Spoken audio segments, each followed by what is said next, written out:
All right, you are now live. Something. Okay.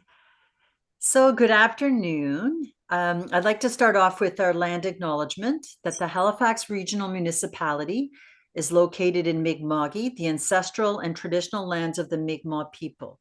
The municipality acknowledges the peace and friendship treaties signed in this territory and recognizes that we are all treaty people. We'll start today's meeting with a roll call and an AV check. So if you could say here, then we know that we'll be able to hear your lovely voices for the next part of the meeting. And oh, we've got an extra little kitty cat joining too. So awesome. I'm here. Michelle? Here. Councillor Hartling? I am here, and this is my cat Mackerel, who will also be joining us. Mackerel. Welcome, Mackerel. Rhiannon? Here. Cheryl? Sorry, Cheryl Kopashka, who I don't see. Cheryl has not joined us yet, but I will keep my eyes peeled. Okay, thank you. When he Mary? does. Here. Hi, Mary. Natalie? Here. Hi, Natalie. Cheryl Murphy? Here. Hi, Cheryl. Delaney? Here. Hi, Delaney. And we have regrets from Councillor Hitch and Davey.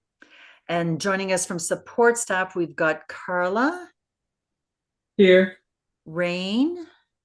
Here. And Elizabeth, we've already heard her, but if she wants to chime in. Hello. And then we have some of our speakers that are here as well, and we will be acknowledging them later. So as you all know, the first item on our agenda today is the annual election of the chair. So I'm going to pass the mic over to Elizabeth. All right, thank you. So this is item 1.1, annual election of chair. So I'll just start by opening the floor for nominations for the position of chair. Just a reminder, members can either nominate themselves or you can nominate another member. So yeah, I will let the committee call out nominations. So I'll move that Doreen Redmond. I And support. Do you accept I'll Doreen? second that. I will accept the nomination. Just to let you know, I have no designs of infinite power or anything like that. So if people, I'm more than open if there's somebody who wants to have the experience of chairing. I'm open for that too, but I'm more than happy to continue as long as for as long as I can. My term is up. Coming up, I have reapplied for an extension and haven't heard back yet. So we'll, that's just something to put out there. Fully support. right, I so we will have one second that. nomination on the floor. I call 3 times for nominations. I'll call a second time for any further nominations for the position of chair. And I will call a third and final time anyone wishing to nominate themselves or another member for the position of chair. Elizabeth really wants to use SurveyMonkey.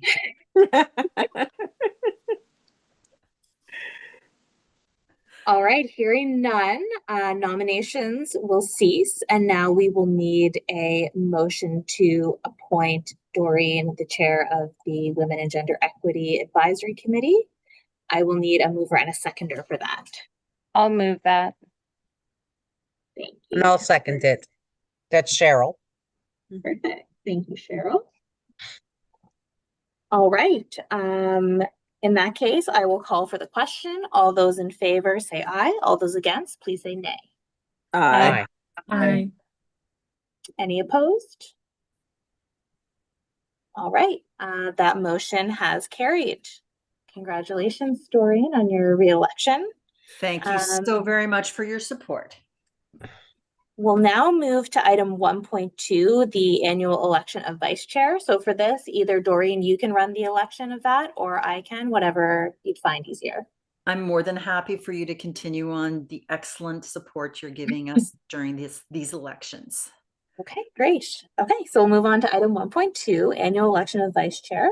So I will open the floor for nominations for the position of vice chair of the Women and Gender Equity Advisory Committee. I would like to nominate Michelle Benson. Okay, perfect. Do we have a seconder for that? I will second that. It's Natalie. And Michelle, do you accept that nomination? I'll accept it. Yes. Thank you, ladies.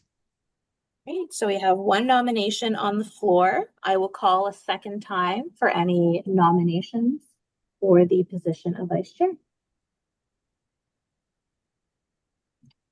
Hearing none, I'll call a third and final time for any nominations for the position of vice chair.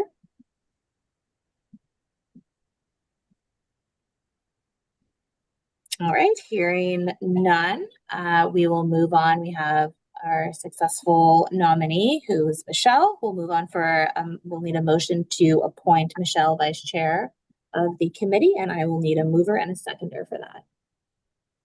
I'll move that. And I'll second it again, Natalie. Perfect. Right, we will call for the question to appoint Michelle Benson, Vice Chair of the Women and Gender Equity Advisory Committee. All those in favor, please say aye, and all those opposed say nay. Aye.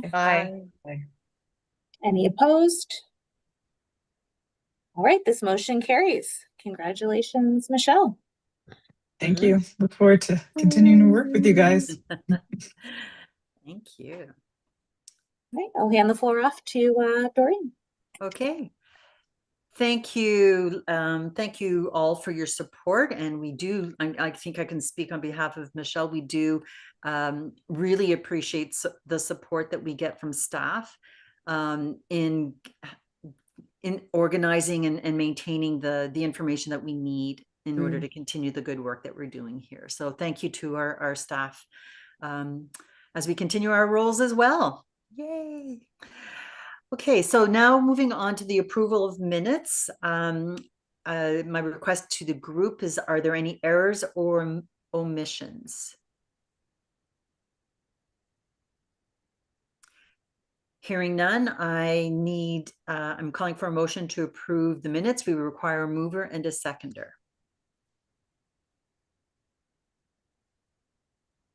I'll make the I'll motion. move it. Okay, My moved by mic is off. Natalie. Moved by Natalie, seconded by Councillor Hartling. The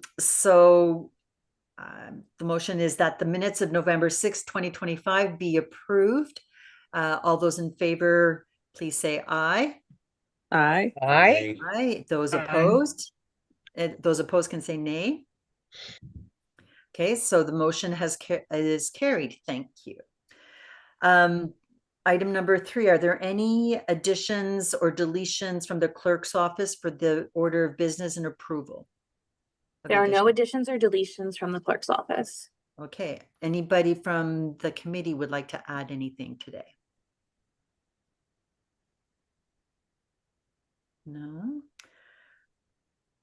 Okay, we need a mover and a seconder to approve the agenda as it was presented earlier. Or sorry, as it was sent to you earlier. I can move I'll it. move that. Okay, so move Delaney, second Cheryl Murphy. All those in favor, please say aye. Aye. Aye. Okay, any opposed, please say nay. Okay, the motion is carried. Our agenda is to continue as is. There's no business arising out of the minutes. And now is the question, do any of our committee members have any conflicts of interest to declare as a result of an agenda item today? Seeing none, we can move on. Was there any correspondence received by the clerk's office? No correspondence has been received by the clerk's office. How about petitions? No petitions. Okay, moving right along. There are no external presentations on today's agenda, but we do have some information items brought forward. One of the things that we were able to do or that the staff was able to do is we've gone back through all of the minutes and our idea generation to really try to capture some of those original questions that we had or curiosities that we had or just information items. And this is one of these items here is being brought forward today. And that's the overview of emergency management. So I'm going to invite Rachel. I'm sorry if I mispronounce your last name. Is it Bohm? Oh, we can't hear you. Bohm rhymes with home. Okay, so Rachel Bohm, who's the Executive Director for Community Safety, and Ashton Stevenson, who is the Director for Housing and Homelessness, to give a presentation. And following the presentation, we'll have our speakers list as we have done in the past. And so that's just a note to the presenters that we'll hold our questions till the end. Right, I will start with sharing the slides. Does that look okay to everyone? Looks good. Thanks, Elizabeth. Perfect. Just let me know when you want me to move to the next slide. Okay, so Ashton and I will be presenting, and this is kind of a high-level overview. So, of course, after the presentation, if you'd like to ask about something that wasn't mentioned in the slides, feel free. All right, I'm sorry, next Rachel, slide. can folks hear me? Okay, Yeah. great. Thank you. First slide. So our emergency management program has 4 pillars: mitigation, preparedness, response, and recovery. So there are different programs that fit under different aspects of those pillars. Next slide, please. Our emergency management team is located at 21 Mount Hope Avenue, just close to the Dartmouth General Hospital. And it's actually the center for the emergency operations for the provincial and the federal coordination centers as well, which is really great because oftentimes when we have a major incident underway, the provincial emergency center is also stood up and we're right next to each other. So there's great opportunity for collaboration and communication. And also at that building is IES, which is 911, 311, and 211. Next slide, please. So governance for emergency management in the municipality, it's bylaw E100. But the reality is that just like homelessness, emergency management is something that we collaborate very closely on with all levels of government. And it really takes all levels of government to have an effective emergency management program. Next slide, please. Our emergency management program, as well as the province, is organized with it's known as ICS, Incident Command System. It's just a model of how the language we use and how we organize ourselves in emergencies to be most effective and so that there's seamless scaling. So you might start out with a site level emergency that's limited to one facility, and then suddenly that has impacts, for instance, across the municipality because maybe it's like a infrastructure related emergency that then fans out across the municipality and then beyond. So you can easily scale up or down from a single site to the municipal, broader municipality, and then potentially even to the province. So using common language and organizational structures can be really helpful. Next slide, please. So these are our key programs: humanitarian response during emergencies. We have a voluntary vulnerable persons registry. I'll talk a little bit more about that. We do public alerting. We're working on hazard risk vulnerability assessment and emergency management accreditation program. That's something we're going to strive for. And business continuity planning is something we do with all the business units and services of the HRM. That's just to identify how will we keep essential services going during times of emergency, disaster, or crisis. Next slide, please.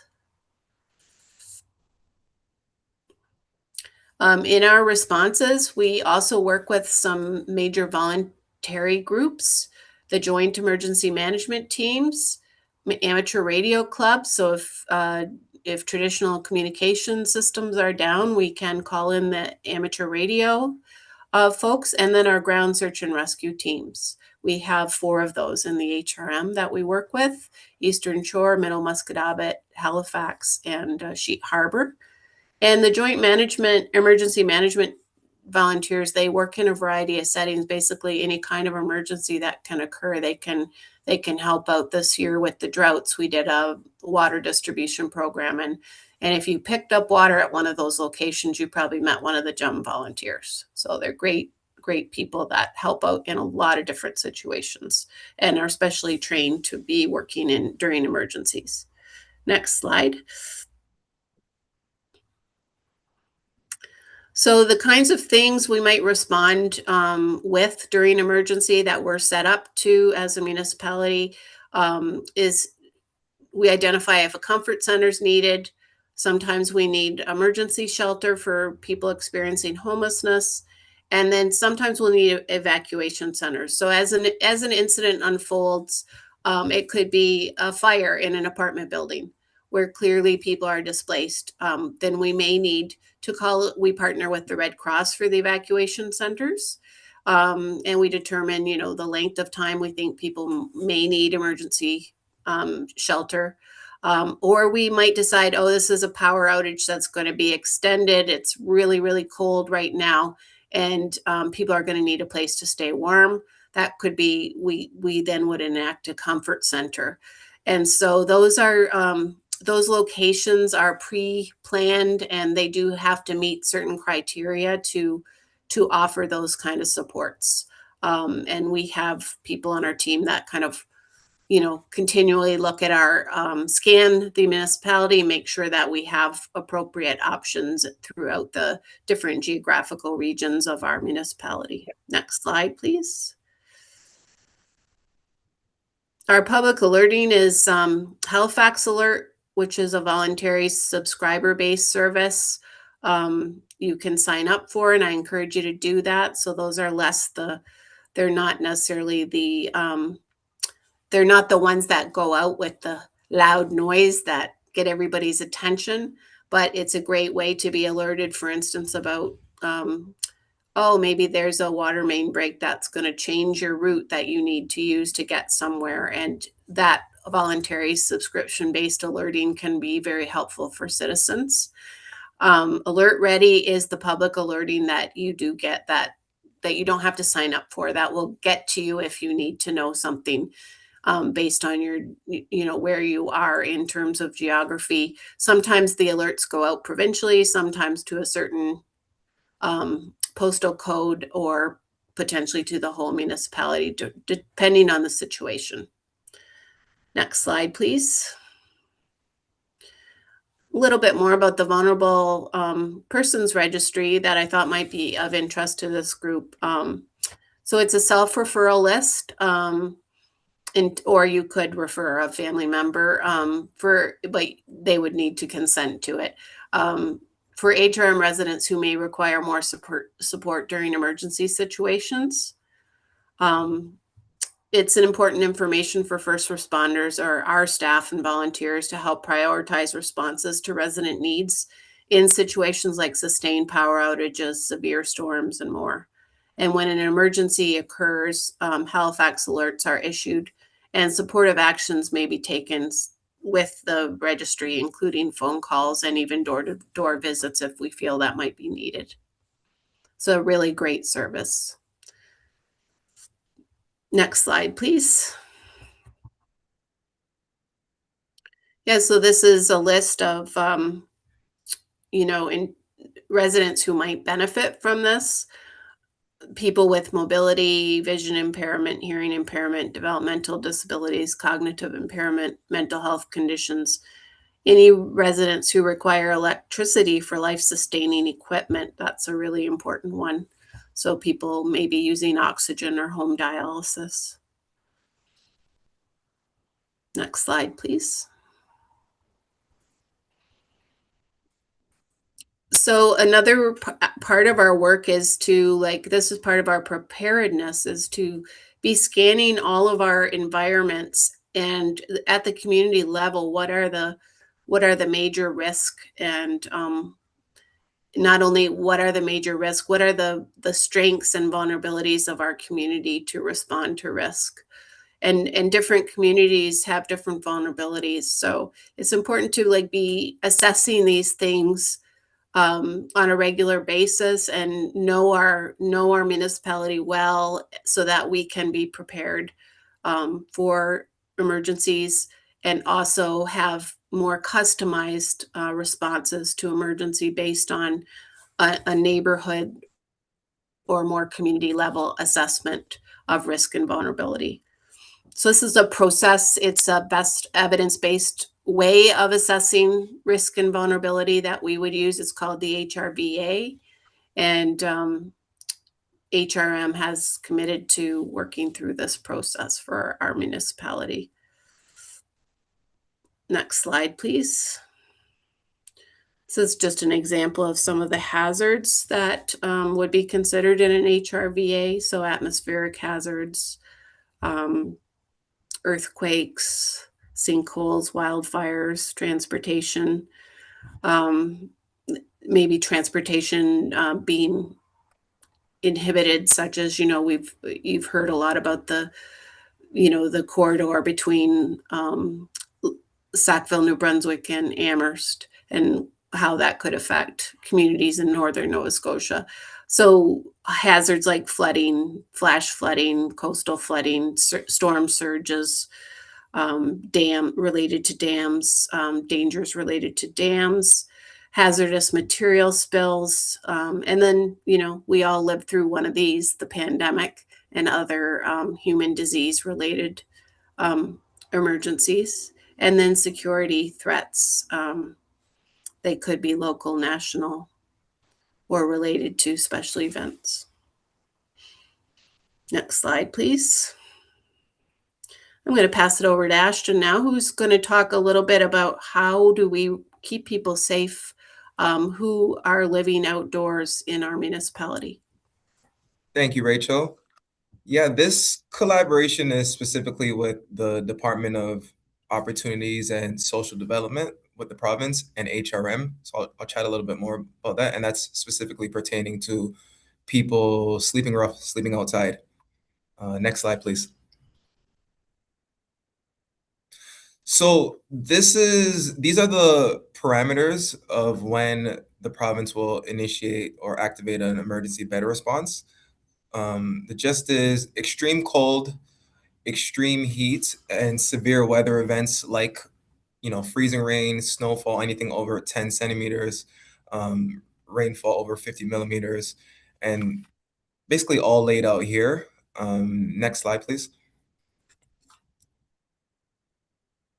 So the pre-storm engagement, very important, as well as the post-storm, but pre-storm looks like we have a good sense of where most folks are throughout HRM sleeping, those that are sleeping outside. We have a mapping tool where we can identify, people who are in deep wooded areas, people who are in encampments, people who are in various locations. And what we do is we let folks know that severe weather is on the way. This is what's coming, and this is how we can get you safe into an indoor location, and which service providers are going to be expanding capacity. Now, most people know, like, a lot of shelters are full daily, but whenever there is an emergency weather protocol, most shelters do expand capacity. Next slide, please. So transportation is a big issue for a lot of people. So we could get folks in taxis. Most folks will not take a bus during a severe weather protocol emergency, but some would. We do work with organizations who can transport clients as well. Specifically, the AIM team, who's an after-hours individual mobile engagement team. It's a long acronym, forgive me. And they connect with people who sleep outside, and they can transport people in a bigger sized vehicle that could also hold pets if people have pets. And some shelters, not all, can also accommodate pets, which is great. And it's sometimes a deterrent for people because you can take me, but you can't take my pet. I don't want to call SPCA. I want to stay with my pet. But some shelters do expand capacity for pets as well. Next slide, please. And the post storm. So the post storm, also important, and I think people forget about this piece. Storm's over, everybody's good, but people want to go back to their locations where they're most rooted. How is my tent? Do I still have all my belongings? Can I still set up here? So we check on safety. We check on, do people need access to some basic necessities like food? Do people want to stay in shelter? Let's offer some more information on what's out there pertaining to housing, and also transportation back to their locations. We don't just drop people off and leave them there for days. We make sure we follow up and say, hey, like, we can provide you, transportation back to your location or to an alternative location that's suitable for you. And yeah, next slide. Yeah, I think that's all on our end, but happy to answer any questions that folks may have. Well, thank you to the both of you for a very informative presentation. Oops, I've just clicked something here. You're back. So our speakers list, we will start with Councillor Hartling.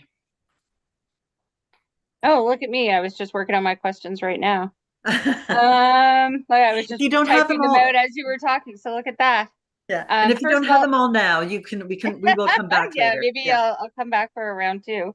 Yeah. First of all, thank you so much, Rachel and Ashton. It's always a pleasure to see you. You do great work. I'm just wondering about the sheltering and shelter capacity and accessibility for folks. I know that finding shelters can be difficult for some folks who are not currently sober. So I'm wondering if shelters have different levels or whether they can be more accommodating during those times we're being, inside somewhere, whether that is considered or how that works. Do we have any tools in place to help folks who may have lost items, things like their tents or things like that during a storm? And then regarding the notifications, I know that you mentioned that the AIM team does go out and try to reach people, and I understand that they do amazing work.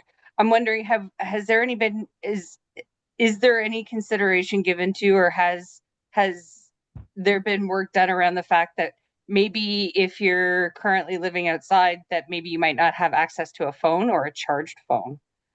So I'm just wondering about what the communication looks like over time. Those are my first three questions, and I'll probably come back. Oh, and I do have one more question, actually. And apologies, I don't have it written down. But given, and I know that this sounds crazy, but I feel like it's an important question to ask, given the amount of feedback that I've gotten. People very much want some assurance that HRM is thinking about what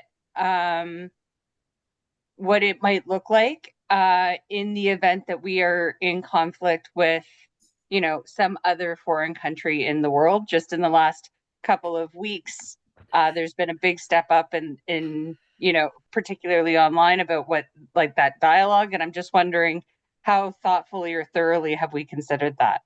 You don't need to speak to provincial or federal even, but just as a municipality, how are we thinking about that? Yeah.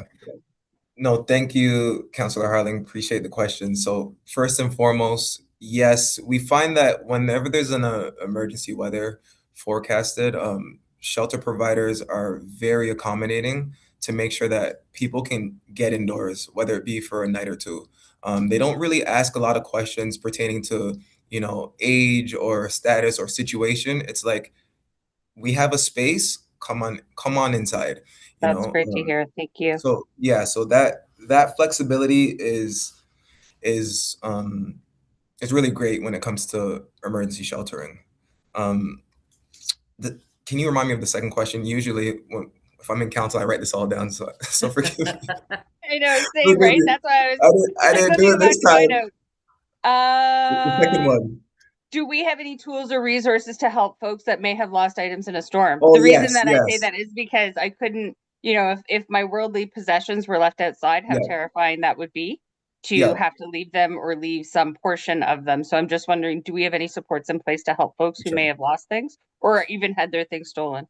Yes. So we always encourage folks to pack up, what's most important to you to bring with you, because shelters also do accommodate some kind of small bag or tote that can hold, some of your prized possessions.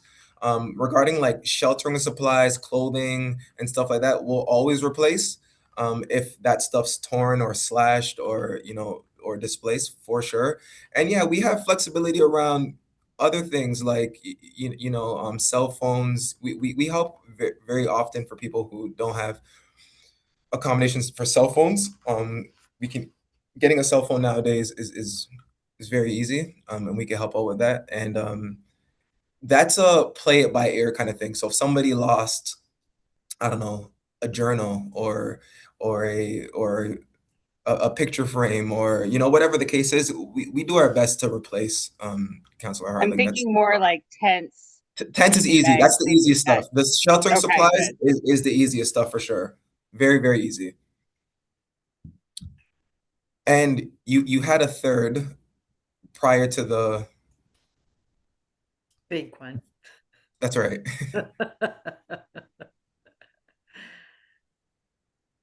Right. Nancy, So I yes. didn't get the chance to write all three of them down, so I don't Okay. actually remember the third one right off the top. But my last one was around, I'm looking at you, Rachel, because I'm guessing you would probably be the first person to answer. Just again, it's shocking the amount of emails that I have gotten around how we as a municipality think about security in a world with a heightened threat. Yeah, I mean, emergency management really does take an all hazard approach, and that's certainly a hazard. I mean, I think in those situations, it's also, it should be encouraging for residents of the HRM that our emergency management system is very integrated provincially and federally, because that in those kind of situations, it would definitely be the provincial coordination center would be stood up at the same time as our municipal one. But yes, essentially, the emergency management is not geared to a single type of incident. It is, to be prepared for all kinds of incidents, human-made and otherwise. And the same principles do apply. It's again like looking at, that is why the hazard risk vulnerability assessment is so important. We are a harbor military port. So, when we do our assessments, of course, those things will give us a certain risk profile that maybe other Nova Scotian communities would not. We're the capital region, right? So yeah, so essentially yes, and We're none of us thinking want to about it. think about it, but Yeah. Yeah. I have one follow-up if I have time. Do you mind, Doreen? Nancy, could you hold that follow-up Sure. to the general session? That's great. Thank you. So Rhiannon. No specific questions, but thank you for the presentation. Okay, thank you, Rhiannon. Mary. Thank you guys so much for the presentation. I was just wondering if the HRVA is accessible to the public, like the findings that you receive from it, and if so, where can you find it? The current one is not finished yet. So there was a previous one a number of years ago, and I will try to find that out and let you know. Okay, I'll perfect. follow Thank you up so on that much. one. Thank you. Great. Sorry. Thank you, Mary. Natalie. No, good to see you, Rachel, and thank you, Ashton. No questions from me. Thank you, Natalie. Cheryl. So I have two totally different. I just wondered, are the GEM volunteers, the HRM volunteers, are they one in the same group, or are they two different groups? The GEM volunteers are a unique group, but they are supported by HRM. Okay, And thank then you. there are also GSAR volunteers, which are the ground search and rescue, and they're Yes. organized as independent not-for-profits. Yeah. And the other one I was going to ask is Department of National Defense. Now I know that you certainly have you've talked about the coordination between the Fed and the province and the municipalities, but is there ever discussion with Department of National Defense about the harbor, about the ships, about the bases on a municipal, provincial, federal level, like separate and apart from what's Yes, happening for in the world sure. today? Yeah. Yes, for sure. And from time to time, part of good emergency management programs, you would do exercises. It might be an exercise about the harbor or oil spill, or it could be a bridge issue. So, part of good practice is identifying those risks and then pulling different partners together for exercises, and the province organizes some of those. The feds also organize them. Sometimes they're initiated by the municipality or a partner of the municipality. So essentially those things are happening, and the more the better, so that we're all prepared to collaborate smoothly and Absolutely. effectively. Yeah, thank you. Thank you, Rachel. It Okay, was a thank great you. presentation. Rachel and Ash. Thank you, Cheryl. Delaney. Hi, thank you for the presentation. I just have one question regarding the comfort centers and emergency shelters during emergencies. How are they designed to ensure the safety and privacy for women, trans, and non-binary people? And are there any options that exist for people who avoid mixed gender shelters due to trauma? I'll speak to the comfort centers, and then I'll let Ashton speak to the shelters. So comfort centers are generally, we have like a checklist. So their HRM staff would go and visit a site if a community center wanted or put themselves forward as wanting to offer comfort center during emergencies. They do have to meet certain criteria, like having a generator, having good private washroom space, and other features. In terms of comfort centers, they're generally just for daytime comfort. So, it's not so much about sleeping provisions. The evacuation centers, which are offered in coordination with the Red Cross. I can't speak to your question about privacy. It generally is a bit of an emergency response. So, I think we've all seen some of those evacuation centers. They're not always, people don't have private rooms and things like that. So, but I will put a note there to follow up and see if they do have any policies or procedures related to your question. Thank you. Yeah. I'll pass it over to Ashton. And Delaney, thanks for your question. A very important question. It's, to Rachel's point, when it comes to emergencies, it's very tricky because people are just trying to be safe for a night. So it's not the most accommodating or suitable spaces that people have to access. If it was a longer term stay, you would have a nice section cubicle where you can have some privacy and some space. A lot of these accommodations for the night or two are very temporary and like a almost like a band-aid solution just to get you indoors, roof over your head. Now, with that being said, lots of staff oversight. Most of these sites do have some security, and everybody is welcome. But from a privacy perspective, not ideal, and that's just due to the nature of the time and also resources and needing more accommodations for everybody when it comes to privacy and safety within a shelter. It's just very, very tricky. So not sure if I answered your question, but it's not entirely ideal for sure.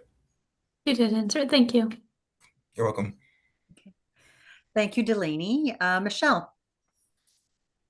That's great questions, and thank you for the presentation. It's excellent. I'm wondering about coverage. So HRM is a large area. There's probably lots of shelters in the center, maybe not as many on the outskirts. Do you have gaps, and how do you manage through that? Michelle, yeah, Michelle, is that specifically pertaining to like the housing and homelessness field? And Well, I shelters? guess potentially that or emergencies. So we had fire in Tantallon a couple of years ago. Do we have all the supports in each of the regional areas, or do we have gaps? Do we need to invest in certain areas to support Yeah, emergency so management and homelessness? we're mapping the comfort centers. Don't know if they're online yet or they're going to be soon. And we are identifying areas all the time where, well, we'd like to have another one, because even if you had a major incident in a densely populated area, you might need more than one. Sure. And then we regularly have community centers or Legion halls or people contacting us that they would like to be comfort centers. So then we would go and assess whether number one, do we have a gap in terms of that geographical area? And then number two, do they have all these things that they would need to keep people safe during an emergency? So yeah, there is a process. I think we do still have some, it is a big municipality. Yeah. And good portion of it is sparsely populated, right? So it's those areas that can be more challenging because you don't want people to have to drive a long way during an emergency to get somewhere safe. And yet the facilities are often in kind of centralized areas. So I would say the rural areas there are still some gaps, but we're working toward closing them. And then the other thing we can do to mitigate when there is travel required, like when there's an emergency and we stand up our emergency coordination center, that gives us all kinds of power to get whatever we need. And so that means we can get buses, transit at drop of a hat will be there to provide transportation to people. So that's the good thing, that when emergencies happen, we do have a lot more control over getting the resources to areas that need it. And I'll let Ashton follow up on his piece. Yeah, Michelle, thanks for Rachel. Michelle, there are definitely gaps in rural areas. Lack of services, lack of outreach workers, and not enough eyes on the people who are sleeping outside. We do have some connections in some areas, but not all. So most definitely still work to be done there. Okay, thank you. And one last question, just to sort of follow up on the security risks that we're all sort of seeing in the news and doing while you guys are doing the sort of risk assessment, how do you plan to engage? You talked a lot about engaging with the military, with the provincial, with other partners. Is there a plan to sort of set the public up for success once you have your mitigation plans in place? Or how do you do that? How do you think about that? Yeah, part of the assessment does involve communities. And I'm relatively new to my role, so I haven't been through this process before. Not quite sure how they do the engagement. I can get some information and follow up on that. But they also use a lot of available data sets that are available from all different services and levels of government to identify community vulnerabilities. So today, for instance, I was part of a group that is with public health with Nova Scotia Health, and they're collecting all kinds of data sets on vulnerabilities related to climate change. And also doing engagement around that with communities. So it really is like looking at all of the engagement that's being done by the health authority, by the provincial government, by the municipality. We have climate change department. We have different committees that serve different populations. So it does involve like taking information from all those different groups to make sure that our response is informed by community needs and strengths. Thank you. Okay, thank you, Michelle. And now it's over to me. So first of all, thank you so much for your presentation. And I think we can all recognize that in an emergency, things are urgent and things are just, in an emergency, our response is only as good as what our preparation is. And our preparation, and I'm feeling reassured by having presentations like this, because of course we know that stuff is happening, but once we see the details, it makes us that much more reassured, even though we knew stuff was happening, that we have some of those specifics. So in the guise or in the lens of preparation, because this is a really good time for us to be thinking about these things. One of the things that we talk a lot about in our committees, what lenses have been used in the preparation of these plans and the execution of our plans.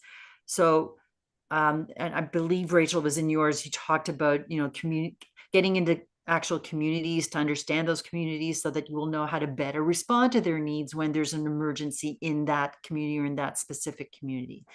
When I see the word community, I'm assuming that there's some kind of a cultural relevance lens as well that's being put in there, because some of our communities will have different needs depending on who the members of those communities are. So one of the question that I have is, what kind of lenses are you using, or do you have any kind of analysis around the gender lens for all of the responses? So as it's going throughout the whole plan, it's a gender lens being that, how are we responding to some very specific needs and concerns? And Delaney brought one up earlier around women and those that are in other kinds, and I don't want to suggest that women are in a vulnerable position, but can be, but what kind of gender lens is being used through the creation of your plans? That is a good question. And I will say I probably can't speak to that today. I do know that the HRVA is a, well-established tool used across the country.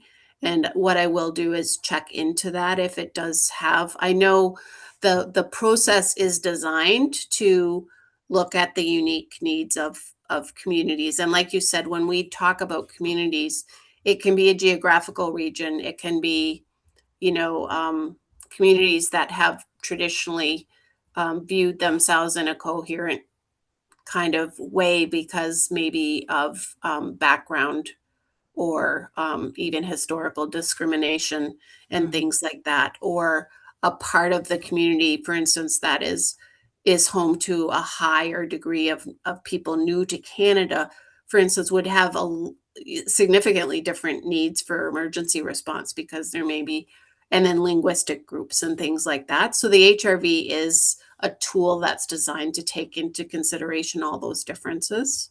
But very good point about the gender lens, and I can explore that more, and maybe once I'm more up to speed on that, we can come back and talk about that. It's certainly, I think this group would be a valuable input into how we could maybe ensure that that perspective is incorporated in all of our planning efforts and preparedness. That would be great. Yeah. Ashton, I'm not sure if you had anything you wanted to add to that. Yeah, I think to Rachel's point, I think we engage with a lot of women and gender diverse folks, staff and clients, and we really try to lean on the expertise of some of our staff members for engaging with people who are sleeping rough outside. We value diversity through and through, and we make sure that when we are connecting with individuals in other organizations, they're aware of our clientele and personnel. And I agree that when we are applying a lens, we need to flush things out with groups like this group right now to make sure things are instilled in our approach day to day in the field.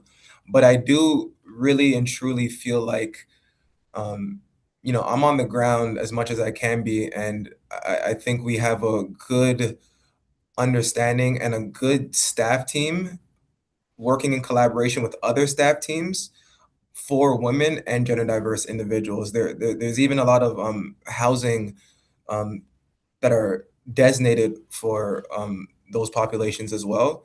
And I think that's important. Like we're talking about, shelters and emergency shelters, but housing is really key. And I know there are a lot of programs and housing opportunities for that demographic for sure. So, more work to be done, but I think we're progressing for sure. Yeah, and that's reassuring. So thank you both for your answers. And yes, Rachel, we would love to hear back your findings from that, because it's great for me to become familiar with the committee, being fairly new to my role, because it's a good intersection for other work that we might be doing. We can stop in here at this committee and get your input. So Ashton and I will take that back to our leadership team and make sure people take advantage of this group to provide those perspectives. We're able and willing. Thank you so much. So now just opening it up, everybody's had a chance to individually ask questions. So it's just if anybody has anything else they would like to ask, now is a good chance. Yes, Cheryl. I'm just following up on a question from we had about from, I think it was Natalie. No, it was Michelle. It was Michelle that asked it about. So you have your assessments, your assessment document established or ready to go. Are you planning on next steps in terms of how to identify the risks and then how to prioritize them? Is there a process around that? And are you doing that? With not from a belly button position, but from a community position? The process is driven by community, and it happens at different levels too. This week we did meet with there's regional emergency management groups that are provincial as well. So, we're working in collaboration with the province. There's collaboration at all levels, but it has to be informed by the community. And one thing that, I'm very committed to in terms of, some of the wildfires and floods have really driven home is that in order to effectively respond, for instance, with evacuations, community members know their communities best, and they know what will work in their communities, and they also have great ideas for planning. So it's an area that HRM does need to strengthen, is how do we mobilize communities to prepare, to do community level preparedness. So we can do municipal level. The province is looking at the province, but when you get down to the neighborhood level, you know, I know there are groups out there. I've met with some of them that are doing great work. They know what they're going to do if their community gets surrounded by a wildfire, and they just need a little bit of help to get their plan to final phase. So Yeah. so that's currently something that we're exploring. How can the municipality really maybe provide a virtual resource center, you know, some subject matter expertise, but really mobilize that grassroots involvement in people planning for the bad things that they are worried about. So it might be fires or floods, or if it's a peninsular community, which we have a lot of those surrounded by water, they're worried about surge or tsunamis even, right? These are all things that can happen. And I really want to see communities empowered to do the work, but also acknowledging that not all communities have the same level of resources, and they need different kinds of assistance. So that's what we are assessing as well. So it's a more proactive as Yeah. opposed to reactive. Yeah. And that's what I was getting at. Thank you. Thank you, Cheryl. Councillor Hartling. Thank you very much. And again, Rachel, thank you so much. And I suspect I know the great people that you're talking about who live in peninsular communities and are worried about wildfires. If I had to throw darts, I'd say I know. But in any event, because I think about this constantly, like this is what I think about constantly. I suspect that as we all leave this meeting and, you know, we wrap our heads around what we just talked about, we'll all start thinking about, you know, what would that look like for my community? What would that look like for, you know, however your community is defined or however you think about it, but particularly, you know, based on your region. I'm not going to say district because I think about districts, but in real life, most people don't. But when you think about understanding risks, when you think about, you know, accommodating your communities in risks and emergencies, what sort of things would you recommend that this committee or us as individuals think about as we try to imagine things in a local context? So you mentioned, I'm quite sure that if you're in downtown Halifax, wildfires probably aren't your first priority, but you know, help people put a little, you know, if you could help, you know, put people on the right path in terms of understanding what sorts of things you might be thinking about first and foremost, vis-a-vis where you are in community, you know, depending on. Yeah. I think that list of hazards is a good place to start. That is in the presentation. So, you know, water events, then there's fires, and then there's violence. You know, potential, is your community more vulnerable to gun violence, for instance? And right. You know, the layout of communities sometimes makes can make those kind of events more dangerous if there's one way in and one way out, for instance. Yeah, I mean, I think that list that is in the presentation is a good thing to think about. What kinds of events have happened in the past?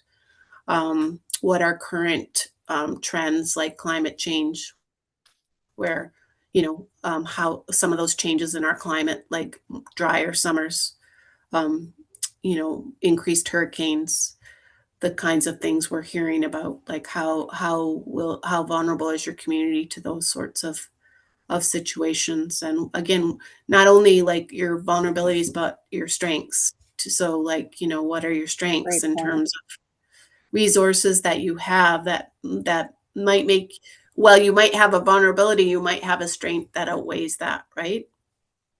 So looking at both gaps and strengths, I think. That's a great point. Thank you very much for sharing that.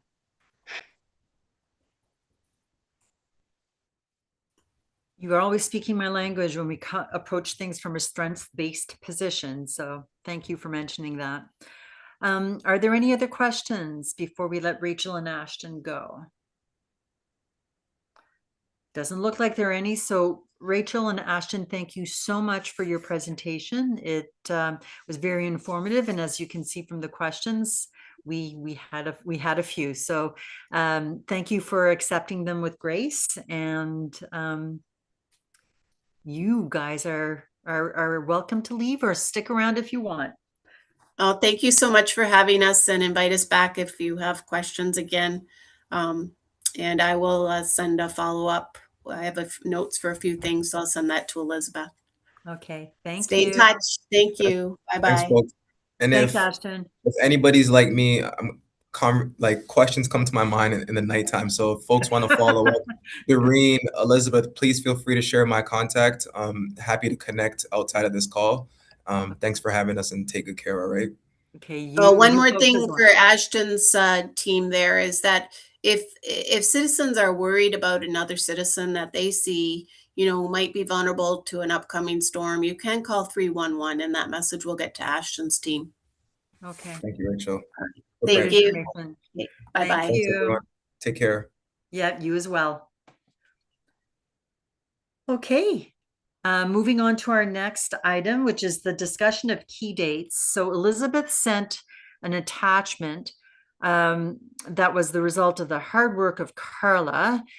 We had asked Carla to go through the HRM calendar and pull out dates that were more specific to women and gender equity that the city is formally acknowledging through either like International Women's Day or a week of remembrance or those kinds of things. And so we had sent this out. I think we've sent it out a couple of times, but we're bringing it up today to see if anybody had anything they wanted to add or if they had any questions or concerns about that list. Now, again, these are our dates that are CAO approved. So they're like the official dates and celebrations and recognitions, days of recognition that the city does.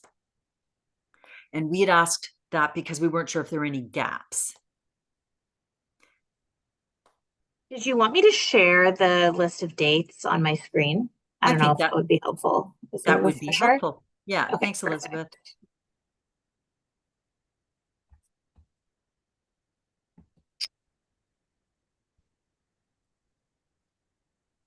I'll make that a little bit. Yeah, or just scroll up a bit. Yeah.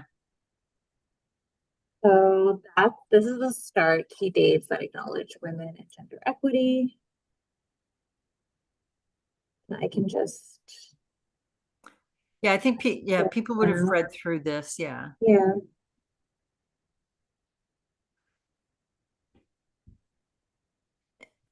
And to be honest, if there isn't anything that pops off the page now, what I guess I would ask the committee is to take a close look at this. And if there's anything you feel is missing, reach out to Elizabeth or myself, and then we can bring that forward at the next meeting to say, hey, we need to make a motion to have this date considered or these groups recognized. Unless anybody sees anything that's popping off the page right away.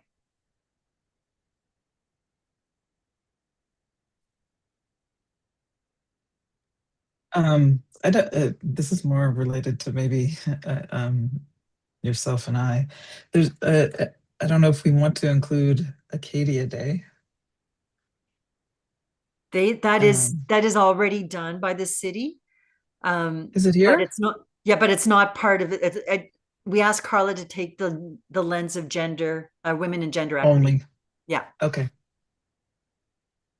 Oh yeah, no, August 15th, there's a big old party and flag raising down at I've been there a couple of times. Good. Okay.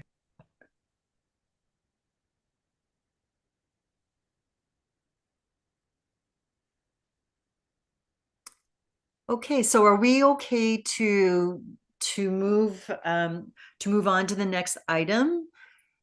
Or does anybody want to take another moment to take a look at this?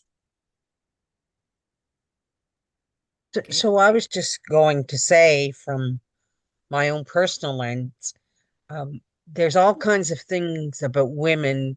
There's the International Day of the Girl, but there doesn't seem to be anything about senior women, who are women, but also vulnerable because they're senior. And I don't even know if there's any day that might be related there. But Um,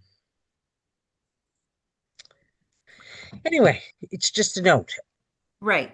So I think what we maybe, Charlotte, what we can do, or if you're open to this, is just do a quick scan. Is there something that is presently out there that recognizes senior women or has a day that acknowledges that? And then we can bring that back to the committee for consideration. Would that be okay? I can do a bit of research. Yeah. Okay. Okay, so thank you, Carla. This really Sorry, I clarified just because Googled there's, it. oh, sorry, who? I just Googled it. April 9th. It's National Mature Women's Day. Oh, Mature Women's Day. Yes, April 9th. April 9th. I love that.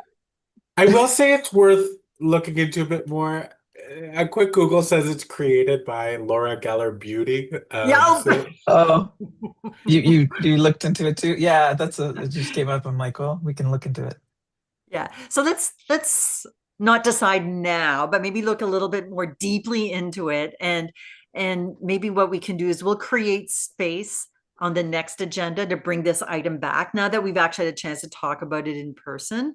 But I did want to say thank you to Carla, because I know, it's like, oh man, this committee, why can't they just look at the whole list? It's like, no, too much information. So by being able to narrow it down for us like this is really helpful to get us to think more specifically from that perspective. So, okay. So let's create space on our next agenda for this. And then if there's any dates that we want to add or add for consideration, then I'm sure Elizabeth will have a process for us to follow at that point. Okay. Thank you. So now we're on to the regional council update. So Councillor Hartling. Thank you very much, everybody. I unfortunately don't have a lot planned. This is a little bit impromptu, only because Councillor Hinch is currently unwell. So I'm just kind of filling in for her. For folks who are paying attention to regional council, we are going into budget, which is our busiest time of year, and there is lots of it. Oh my goodness. So currently, I think we are facing, I think the number today is a 10.9% increase. We just saw the assessment roll. So I could, of course, as soon as I start talking, the cat comes back to join me. Right. So I can't remember the breakdown, but I mean, it's now public and available online in terms of what it'll mean in terms of property assessment increase vis-a-vis and these are all proposed, the proposed municipal tax increase. There is big appetite around council to trim as much as we can. And if you look there was a motion presented by the mayor proposing some pretty significant tax cuts from, everything, grants, Halifax, like you name it, it's all on the table this year. So I would be, if you are following and you are paying attention, one, to be mindful of what those cuts might mean. And two, also we should be thinking about what, I think when it comes to affordability, we always need to look at it with two things in mind. One is that, when we cut programs or services, does that negatively impact affordability for people who are most in need of affordable services? And then the flip side of that is that as we, raise taxes or think about raising taxes, how are we negatively impacting people who are the least able to pay? Right. So there's a very unfortunate, uncomfortable balance there. So for folks who, pay close attention to budget, now is the time to be paying attention. And I would probably start and leave the conversation there, because at the moment, that's where we are. No decision has been made. It's just that right now we're facing heavy increases. Budget time, never the funnest time around a table. No, it's not my favorite. No, I had a superintendent once Not in this province, I will tell you that. That's when I was working in another province who said, you know, when the water level drops, the animals look at each other a little bit differently around the table, right? And it's not, I mean, it's macabre, of course, but at the same time, these are hard decisions that any decision you make is going to negatively impact somebody. And we need to find ways to recognize that and manage. So good luck with that. I'm not sure if anybody had any specific questions for Councillor Hartling. Yeah, you're more than welcome. Yeah.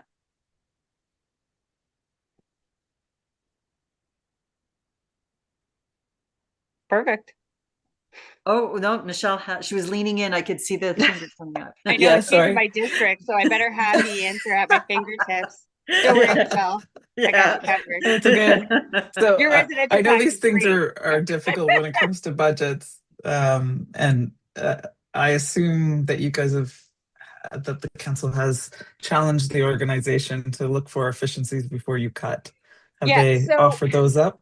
A number of times. You know, so we are, that is, and again, the proposed increases is in advance of those cuts.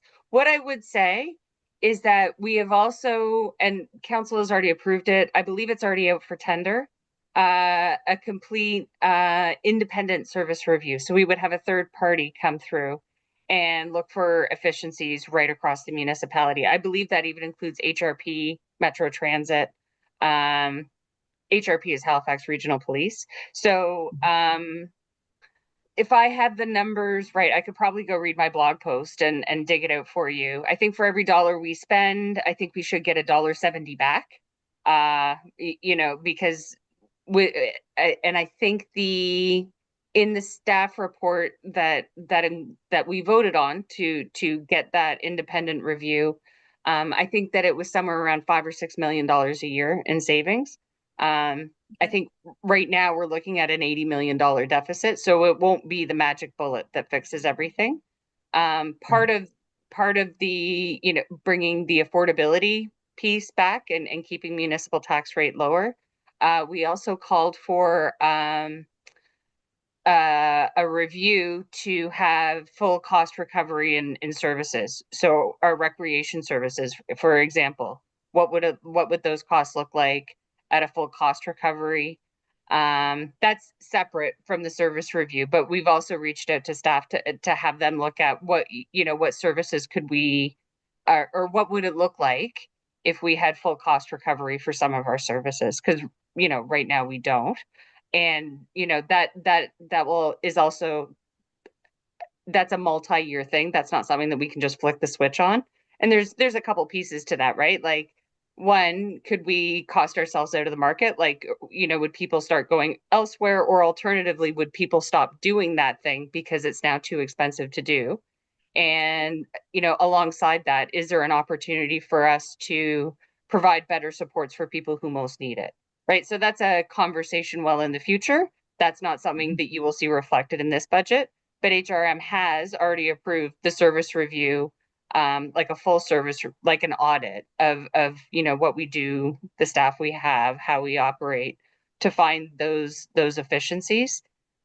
We have already internally reached out to staff, you know, looking for those efficiencies. How can every department take a haircut? And then again, what can we do to up our sources of revenue? Like looking at what would a service delivery model look like at full cost recovery? That's a many-year project. That's not, you won't see that in the 2026 budget. Okay, thanks. Yeah, makes sense. Thank you. Thank you. Sorry, you're seeing me move around because my computer was just about ready to die. And those of you that were here at the beginning would have heard that I'm in an Airbnb in Berwick, so I couldn't find a plug. So just wait for a quick second. Okay, I'm plugged in and will not die. Sorry about that. No worries. Thank you for that update, Councillor Hartling. And like I said, good luck with the budget deliberations. It is not an easy process, and thank you. So that brings us to the end of our meeting. The date of our next meeting is February 5th. And are there any questions about that date? No? Okay. And so we come to the end of our meeting. We are at the adjournment, and we just require somebody to move that the meeting is adjourned. So moved. I'm sorry, who? Oh, okay, Councillor Hartling. Thank you. Well, folks, enjoy the rest of your day, and we'll see you on February 5th. Take care. Bye. Bye all. Thank you. Elizabeth, before you. Yep, one sec, I'm just ending the stream there.